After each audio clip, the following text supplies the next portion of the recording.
पानी पनि धेरै परिरहेको छ। हेलो साथीहरू, मेरो नाम हो दिपक बडाल। म आज दार्चुलाको मौसम देखाउन गइरहेको छु। यहाँ आज धेरै पानी परिरहेको छ गाइस, हेर्नु। मेरो यो च्यानललाई लाइक सब्सक्राइब गरिदिनु हुन हार्दिक अनुरोध गर्दछु। यो दार्चुलाको मौसम हेर्नुहोस् साथीहरू, यो पानी परिरहेको छ, यता कुहिरोले ढाकिरहेको छ। पानी क्यामेरामा पनि पर्दैछ, यहाँ हेर्नुहोस्।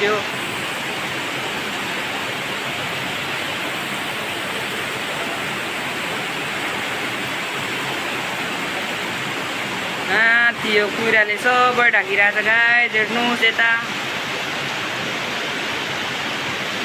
दार्चुलामा पनि मनसुन भित्रिएछ गाइस, हेर्नुहोस्। यता यो मनसुनको सुरु भइसक्यो। यता महाकाली पनि भरिरहेको छ गाइस।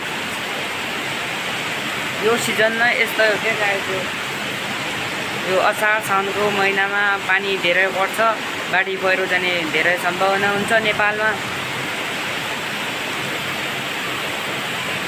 हेर्नुहोस्,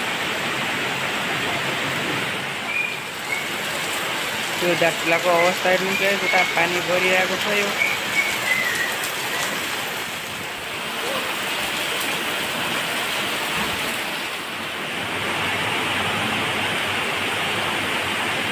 पानी पनि धेरै परिरहेछ, हेर्नुहोस् साथीहरू।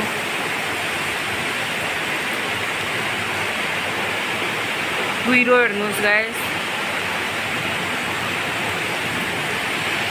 तपाईहरुतिर कस्तो छ आज कमेन्ट गर्नुहोला।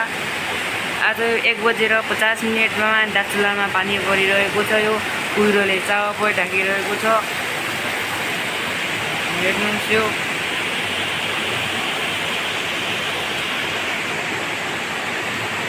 दोस्तों, तपाईहरुले त हेर्नुभयो दार्चुलाको मौसम। अब मेरो च्यानललाई लाइक सब्सक्राइब गरिदिनु होला भन्ने आशा गर्दछु। धन्यवाद।